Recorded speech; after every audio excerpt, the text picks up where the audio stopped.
اگر ان 3 لاٹھیوں سے وہ مر گیا ہے تو قانون تجھے بھی قاتل کی سیکشن میں چالان کرے گا اور قاتل کو بھی قاتل کی سیکشن میں چالان کرے گا. اس بنیاد پر میں آپ سے کہتا ہوں کہ اس زمانے میں ان مدرسے کے بانیان نے ایک تو یہ کہا نبی میرے جیسا میں نبی جیسا. نبی تو بڑے بھائی جیسا ہو سکتا ہے, نبی کا درجہ تو بڑے بھائی کتنا ہے.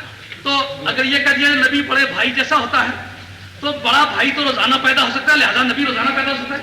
تو آپ کی منطق اس بات کو, آپ بھی تو منطق کے استاد ہیں, اس صغرے کو کبرے کو ترتیب دیں, حد اوسط کو حذف کریں, کیا باقی رہ جائے گا. یعنی نبی تو بڑے بھائی کی طرح ہے اور بڑا بھائی روزانہ پیدا ہو سکتا ہے. جی بڑے بھائی جیسا آدمی روزانہ پیدا ہو سکتا ہے. آپ اگر ان کو حذف کرتے تو کیا نکلے گا, نبی تو روزانہ پیدا ہو سکتا ہے. اب یہ کہتے وقت جواز تو نئے نبی کے امکان پیدائش کا تو نکال دیا, رہ گئی بات قانونی سیکشن کی. کہا خاتم النبیین کا یہ ترجمہ کہ سب سے آخری, یہ عوام کا ترجمہ ہے. خاص کا ترجمہ معاذ اللہ یہ ہے کہ نبی باعتبار مرتبے کے ایسے کمال کو پہنچا ہوا ہے کہ اس کے کمال کا اور کوئی نبی نہیں آیا. اس بنیاد پر انہوں نے نتیجہ یہ تذکیہ کہ اگر بالفرض اب کوئی نیا نبی بھی آ جائے تو سرکار کے ختم نبوت میں فرق نہیں آئے گا. تو وہ 1860 کی ایکلیسیاسٹیکل گرانٹس, مذہبی امدادی fund, police act, educational policy اور پاکستان ہندوستان کا متفقہ طور پر سیٹلمنٹ جس کو بندوبست کہتے ہو, وہ زمینداروں کا بندوبست ہوا تھا, زمین کا بندوبست نہیں ہوا تھا. کیونکہ جنگ آزادی میں لڑنے والے زمیندار تھے, جاٹ تھے, کاشتکار تھے, صوفیاء تھے, جلاہے تھے, موچی تھے, نائی تھے, تیلی تھے, درجی تھے, اور ان کو کمین اسی وجہ سے قرار دیا تھا کہ انہوں نے جنگ آزادی میں حصہ لیا تھا. وگرنہ انگلینڈ کا رہنے والا درجی اگر کمینہ نہیں ہے تو ہمارا درجی کمینہ کیوں ہے؟ اگر برمنگھم کا ایک نائی کمینہ نہیں ہے تو پنڈی کا رہنے والا نائی کمینہ کیوں ہے؟ جب عزت ہر ایمان والے کا حق ہے تو پھر مسلمانوں میں یہ کلاسیں عزت والے کی اور بے عزت کی کلاسیں بنا کے مسلمانوں کو دینا, یہ تو دین میں چپر لگانے والی بات تھی. تو یہ کیوں کیا تھا؟ وہ 1860 کے بندوبست میں جن جن لوگوں نے, میری طرف دھیان رکھیں, میری طرف پلیز, میری طرف دیکھنا ہے کیا کہہ رہا, ساری زندگی سروے کرو کہ یہ بات نہیں آتا ہے. یعنی جن لوگوں کو کہا تھا کہ جلاہے کے نام زمین نہیں ہو سکتی, کیوں چار پایا ہے؟ اگر نبی کریم علیہ السلام کے دور میں لگ سکتی تھی تو اب کیوں اس زمانے میں زیادہ نزاکت پیدا ہوگی, اب کیوں نہیں لگا سکتا؟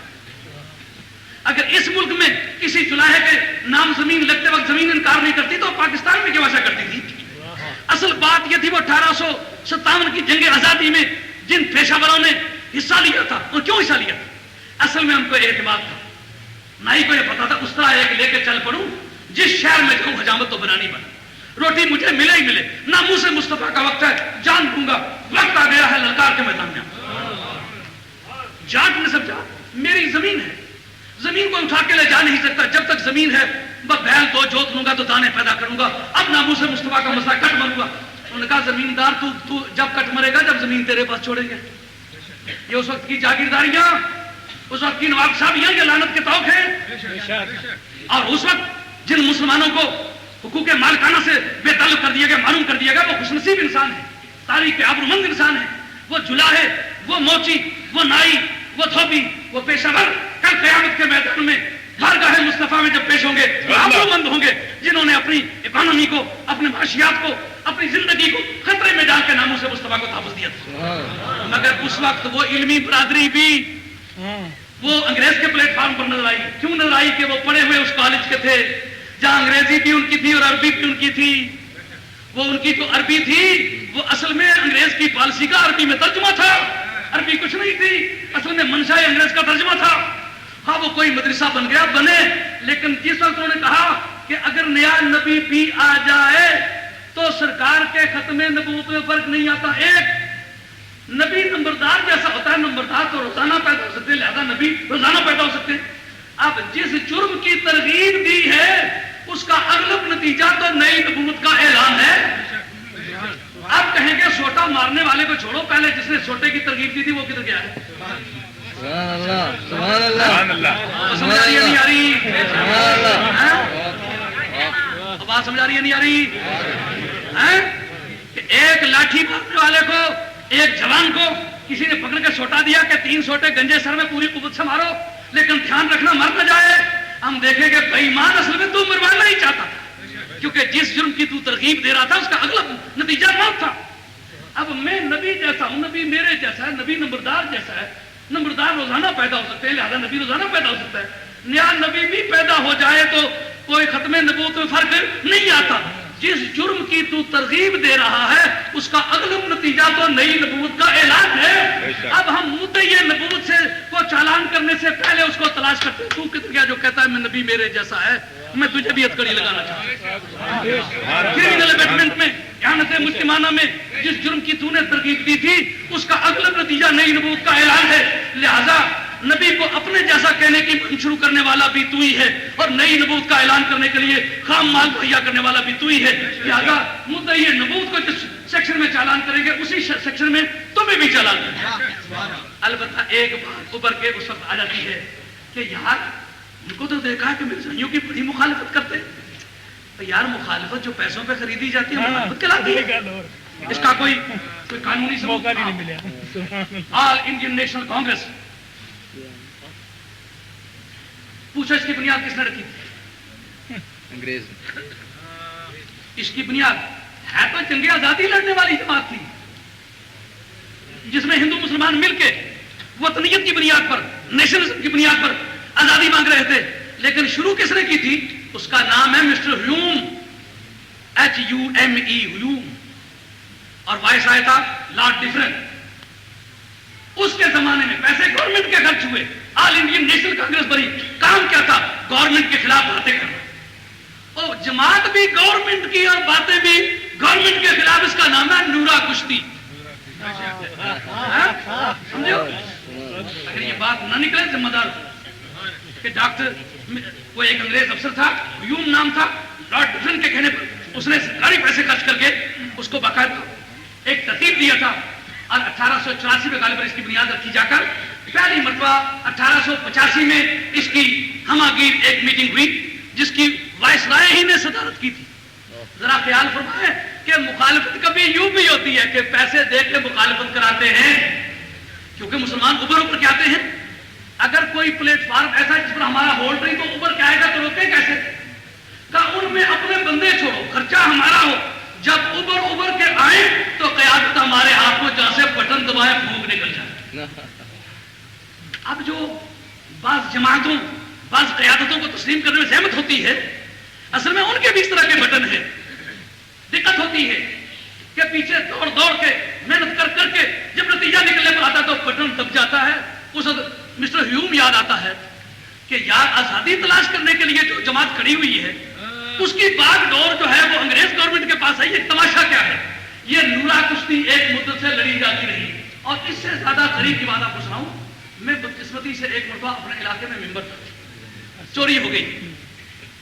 تو تھانے دار نے کہا شاہ صاحب کو بلاؤ, جب تک شاہ صاحب نہیں آتے میں کوئی معاملہ نہیں کرتا, کیونکہ میرے علاقے میں کسی آدمی سے, پولیس کے کسی آدمی نے رشوت لی تھی. تو میں نے اس کا پیچھا کیا تو اس بیچارے کو سزا ہو گئی. وہ پولیس والے ڈرنے لگے کہ یہ رشوت نہیں لینے دیتا, کوئی گڑبڑ ہوگی تو پریشان کرے. اب مجھے بلایا تو میں نے کہا مجھے پہلے خود ان سے بات پوچھنے دو, مجھے پتہ چل جائے. اب دیکھا ایک گینگ ہے ایک دوسرے کو گالیاں دے رہی ہے, ان میں دو چار کو میں پہچانتا ہوں. تو میں نے جب ان کو تنخواہ کر کے پوچھا, میں نے کہا بھائی یہ کیا معاملہ ہے؟ ان کا معاملہ یہ ہے کہ چوری تو ہم نے کی ہے. میں نے کہا کس نے؟ کہا یہ ساری گینگ میری ہے. تو میں نے کہا گالیاں ماں بہن کی ایک دوسرے کو دے رہے ہو, کچھ پتہ نہیں چل رہا. انہوں نے کہا شاہ صاحب آپ تو سادہ لو ہی ہیں, چوری چھپانے کا تو یہی طریقہ ہے. رات کو چوری اکٹھی کی ہے, اب مال عدم کرنے کے لیے ناآشنائی ظاہر کرنے کا ہمارا کوئی نہیں. تو اس طرح وہ جو ایکلیسیسٹیکل گرانٹ تھی, مذہبی امدادی فنڈ تھے, اس کی پیداوار مرزا جی تھے. وگرنہ مرزا جی بالکل خیریت سے تھے, جو جس کی عادت میں اس سیرت احمدیہ لکھے ان کے بیٹے نے, تو اس میں لکھا کہ ابا جی کی طبیعت بڑی سادی تھی. وہ کبھی دایاں جوتا بائیں جوتے پاؤں میں اور بایاں جوتا دایاں پاؤں میں پہن لیا کرتے تھے. تو بدقسمتی سے جیبیں دو ہوتی تھی کرتے کی, اور گڑ کی بھیلیاں کھانے کا بڑا شوق تھا. پیشاب کی کثرت کی وجہ سے ان کو مٹی کے ڈھیلے بھی جیب میں رکھنے پڑتے تھے. اور کہا ایک ایک دن, صرف دن ہی دن میں 100 مرتبہ پیشاب آتا. اب دن کے ٹائم کو تقسیم کر لیجئے, 100 پر تقسیم کریں تو کیا حاصل آتا ہے؟ اس کا مقصد یہ ہے کہ مرزا جی بیٹھے خطبہ دینے کے لیے الحمدللہ نحمدہ و نستعینہ و نستغفرہ, تم بیٹھو میں پیشاب کر رہا ہوں.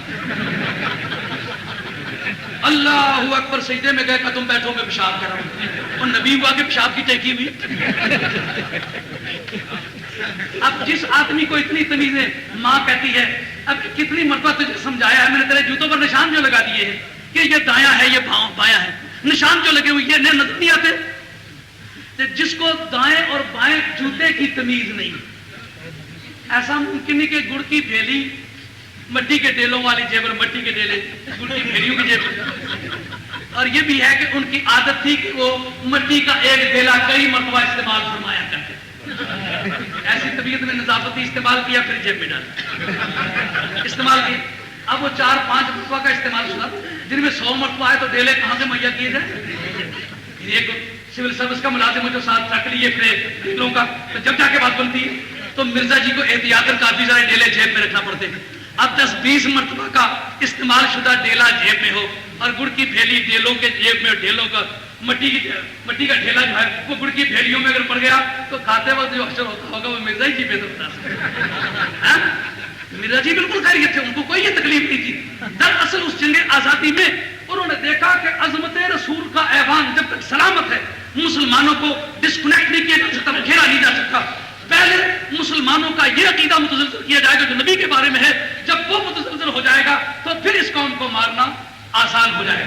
اصل مرزا جی کی بنیاد 1857 کی جنگ آزادی کے بعد پڑی ہے اور ان حالات میں پڑی ہے جبکہ مسلمانوں کا فکری انتشار مطلوب تھا، اور آج جو بہت زور لگانے والی قوم ہے دراصل خام مال انہوں نے ہی مہیا کر کے دیا ہے۔ اب ہمارا نقطہ نگاہ یہ ہے کہ اگر آپ سانپ کو مارے سپولیے کو چھوڑے تو دیر سویر سے سپولیے نے بھی سانپ ہی بننا ہے، اس لیے وقت پر دونوں کو پہچان کے رکھو۔ یہ تھا میرا آخری پیغام، اب میں آپ سے اجازت چاہتا ہوں۔ اور حضرت پیر حامد معزز سامعین،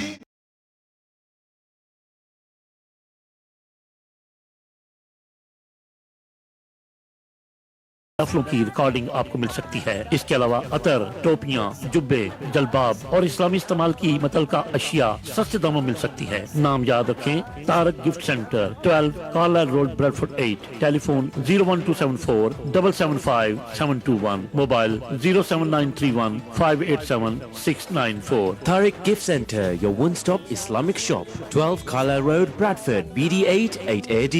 Telephone 01274 775721 and mobile 07931 587 694 and our website www.tariqgiftcenter.com. دو جگ کے دی تیری، دو جگ کے دی تیری زلفاں دے جان۔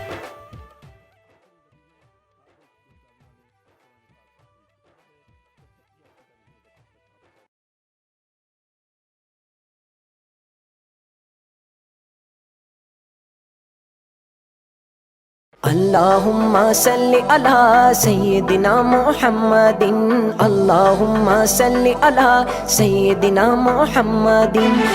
طارق گفٹ سینٹر بریڈفورڈ کی ایک واحد شاپ جہاں سے آپ کو نعتیں، قوالیاں اور علماء کی تقاریر پر پرانی سے پرانی اور نئی سے نئی audio cassette, video cassette, audio CD، DVD ہر وقت مل سکتی ہے۔ لائیو نعتوں کی اور تقاریر کی